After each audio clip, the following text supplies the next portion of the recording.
Green Bay 920 shit. Look me up on Facebook. All that shit. I'm on everything. Big shout outs to everybody. I'll get to them later. What's good, my brother? How you doing today? I'm good, man. Tripping. I'm back for a couple weeks, so I'm getting all my rocks off. I feel you, bro. So, let's just start at the beginning, bro. What was Kdomo like as a child? Oh, man, little badass boy. Fucking couldn't ride in the wagon. I was too big. Broke the motherfucker. I was just a wild ass kid. I really didn't listen. I'm still the same motherfucker, just smarter. So you were born and raised in Green Bay, or? Yeah. Okay. Yeah. Been all over the place though, shit. When you hustling and doing whatever the fuck it is you're doing and making it work, you can go wherever you want to. Facts. East side, west side, north, south. Doesn't fucking matter. That shit's lit too. But Green Bay is home. Yeah, it's always gonna be that and the reservation out there. Big shout out on Oneida. Big Oneida over here, you know what I'm saying? Yeah, for sure. Yeah, and that's coming up with that in Green Bay. You know, that's how I got into rapping in the city life, because Green Bay is right there, and I wasn't gonna sit there and be bored and not make no fucking money when I got friends that are making money and doing their thing. You know, that wasn't me. So I'm like, man, west side of Green Bay it is. No, I feel that. Yeah. So you spend any time on the res or no? Yeah, I have off and on. I'm out there right now, which, you know, that's more of for me, it's a place to relax. Just chill. All right, so Kdomo's in high school now. What is that like? How did the transition come from little badass Kdomo to the older Kdomo? Shit, yeah, he just got badder and badder at that. Motherfucker ain't listen for shit. I met that motherfucker down there back then. We got to partying, drinking, just, you know, that was high school. That really wasn't high school for me. I show up, fucked up, get shit done, and go home half the time. But because I graduated, so I go to school, loaded, sometimes get that shit done, you know, because there's a way you can get everything done. Because I graduated, I'm happy about that. Back in college now, so I'm doing good, shit. But yeah, that was high school, just bad fights left and right, getting into gangbang and shit like that. So how did that start then? Fuck, you know, you see money, you see things that you want, and you know people, whoever has the way to obtain it and get that, that's where you're gonna go, you know, especially if it looks easy, you know what I mean? It looks easy, it's glorified. Fucking bitches getting money, you know what I mean? Doing drugs, that shit. When you're a teenager, that's life. That's for some people. I can't speak on everybody, but for me, that was life. Learning lessons. That's what that shit was. So what age did that start at then? Were you still in high school, or was it after high school? 15, 16, yeah, right. So you were young then. Yeah. All right, and then when did the music start? Shit, the music started, man. I remember I wrote this rap about my teacher when I was younger. It's funny because Hector just bring up teachers, but I wrote this about fucking her and shit, because, you know, I'm a player ass motherfucker, so I'm like, I'm saying all types of nasty shit that I hear Too Short and all these other motherfuckers saying, and my grandma and moms find that, and they're mad. They're like, where the hell did you learn? Please tell me the teacher at least look good. Don't let her be some old white lady and shit, 70 years old, with the hunchback, you know. Hope it's not bad, bro. Hey, yeah, I don't think I was making those mistakes back then.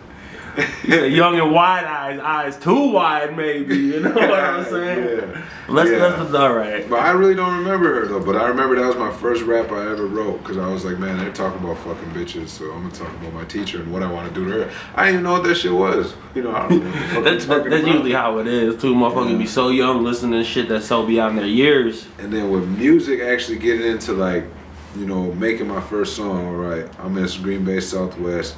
I get into one of the black dudes there because of whatever's going on. And then there's my black friend now, he broke that shit up. Like, cause dude was getting his ass kicked. But he broke that shit up. And he's like, come on, let's go smoke. Went to smoke. He's like, I do music. I said, shit, I want to do music. So, you know, then I started. And from then on, it's just been going and going and going. You know, that's what I do. When I make music, I make it for myself. I have goals behind it as far as, you know, making money, pushing things, and getting into different doors and stuff like that. But when I make music, I make it for myself, so I've never seen myself without it. I've never been without it since a kid. No, I feel that. Yeah. So you said like rappers like Too Short and stuff like that. That's like where you get a lot of your inspiration from still to this day, or is that just like the first music you were listening to younger? I think, yeah. when I was younger, that was just what I liked, you know. And then shit, Eminem was hot when we were kids, you know.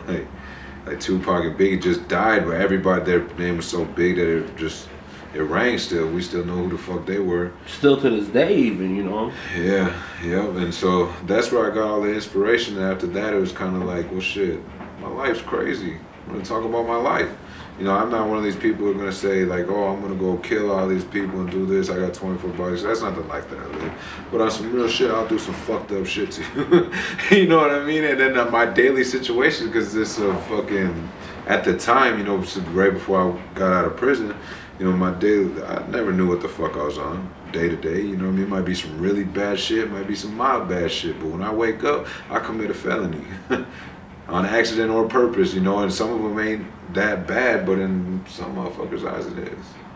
All right, so how many bids did you end up doing? Because I know you just got out. Prison bids, 3 years. 2.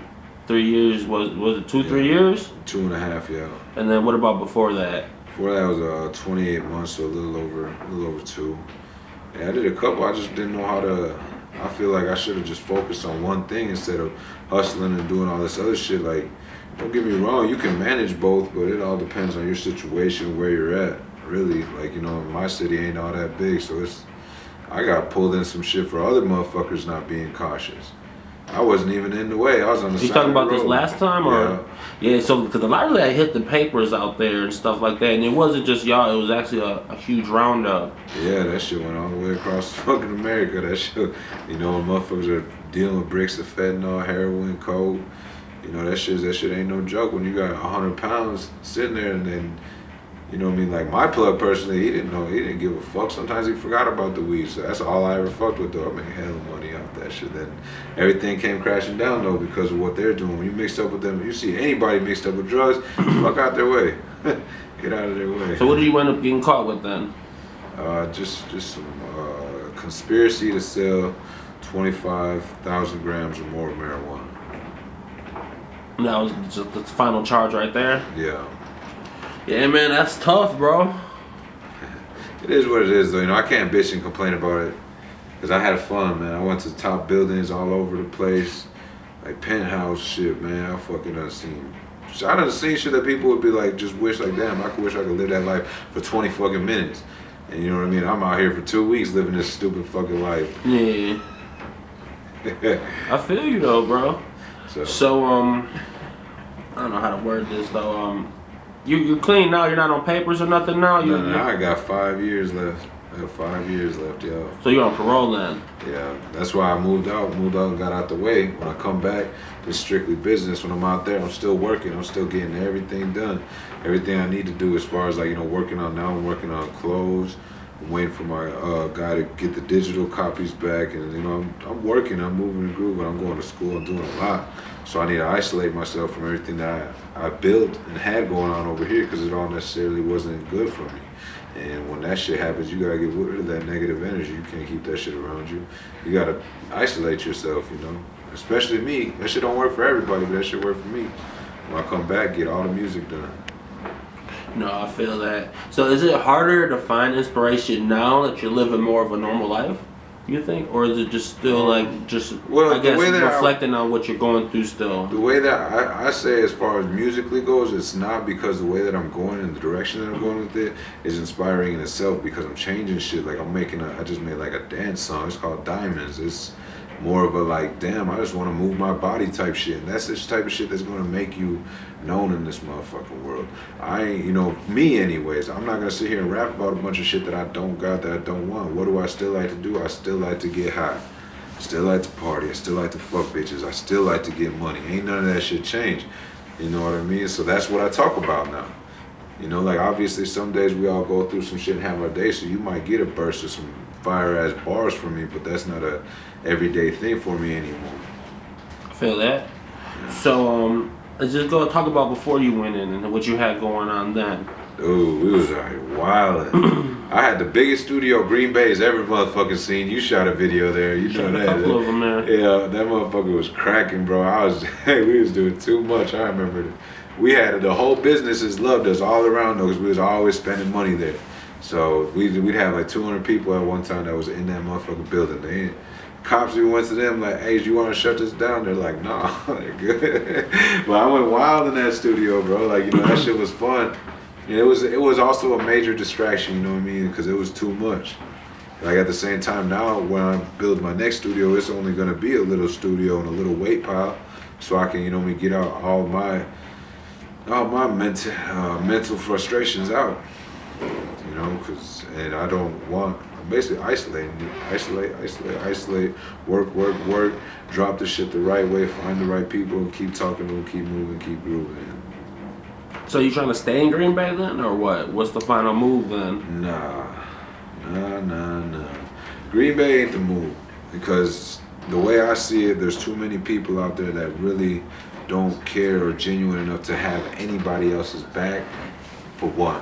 Number two, the few people that do, because there are people that are gonna show love no matter what, they don't know how to push you. They can't bring you to a place where you need to be because they ain't never did it. They just love you. And Green Bay, that's what it's full of. It's not full of people, you know, with their foot in the door. So I know if I go other places, I'm gonna network more, I'm gonna meet more motherfuckers, and you know shit, I ain't never been no hater. I'm gonna always reach back and bring the next motherfucker with me. That's just who I am. But the Green Bay is not the move. It's not the move, you know, it's just where I'm at right now. It's the cards I was dealt. So I'm gonna flip them and fucking change the deck upside down and go somewhere else. I'm really thinking about Texas.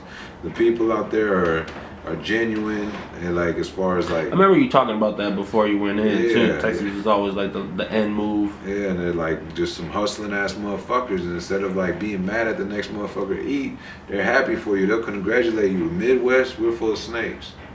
That's what the fuck we're full of. But in my eyes, I've been all over this motherfucker, you know, Michigan, Illinois, Wisconsin, Minnesota, all the big cities. That's where I go to kick it and have my fun when I do want to party. And this shit ain't it. You just gotta kick in these doors. All right, so what do you got coming now for new music? I got about 6 songs that I'm comfortable that I'm dropping right now. You know, I'm just making sure they're good, making sure they're really good, and then I'm trying to. I don't want to drop no album or nothing like that because then I gotta focus on too much of a bigger picture that I don't want right now. So I'm just gonna drop some singles. I feel that. Plenty singles, you know, and that way I don't have to stress myself. Oh, I got a song limit. No, I got, you know, this fire ass motherfucking song, and you gonna listen to it. You don't have to go through all my shit because I got the best one right here. You know what I mean? And sometimes with me in music, it's I don't always have the best ideas, so I throw some of that shit away because I don't like sharing shit that's gonna be like, you know, somebody who knows what they're doing is gonna be like, oh, you didn't do this or you did this wrong. You know what I mean? Or anything like that. I like my shit to be fresh, fire. So I'm taking my time with it. And then, so what's the calling line supposed to look like? It's pretty nice. If everything goes right, I'll even be able to do some stuff for nonprofit organizations. Like there's the MMIW, which is Missing Murdered Indigenous Women Act. I got some things going for them too. You know, just smaller shirts like that. Get a website going so that people can download or order that shit right there. In about a week, it'll be right in your house. And as far as it goes, though, I just want to make sure everything is detailed, like it's done. Because I'm gonna draw it up. I've already got everything drawn up. It's going to my boy in Cali. He's working on, you know, getting it to where it can be digitally printed onto stuff. Because I want everything to come from me. And then I also have 2 suit ideas that I'm working on right now, to where eventually I'll be able to make you look like the coolest motherfucker in the club. Because I can't sit here and stay in one lane when this other lane might be everything for me that I need, you know? And I can still do anything as a hobby, but I'm gonna try everything until I get that one motherfucking thing to work. That one thing that works, and that I see the paper coming in and shit. That's what I'm gonna stick to, because I ain't stupid. So where you located at now? You out in North Dakota or? Bumfuck nowhere. What do you got going on out there? Not much. I'm doing a lot of carpentry work and shit like that just to stay afloat, you know. And my grandfather needs a lot of help. He just got surgery and a lot of things going on with him. So you got family out there too? Yeah. Okay. And so I'm really just helping them out until I get my mind clear, get away, shake all this shit that I went through as far as, you know, prison and everything else. I gotta, you know, adjust to the world. And I'm already here, you know, I'm back. It's not like I did no 10 years, but for me, you know, I was facing a lot of time. I was facing a lot. But not even that though. A lot can change in 3 years though. Yeah. You know, that's still a lot of time, bro. Yeah, and that's motherfucker right, because you know, getting out to your kids and all that shit. That shit different. It's definitely different. 3 years past, everything's different. Shit, some of these hoes wanted to fuck married now. Drop the name at them at Instagram. No, oh, and then I fuck Fee 544. Damn. You a dirty motherfucker, man. Yeah, it keeps it clean though. All right, and then last but not least, what's next for you, bro? What's some shit we can look forward to seeing coming from you outside of the music and the clothing?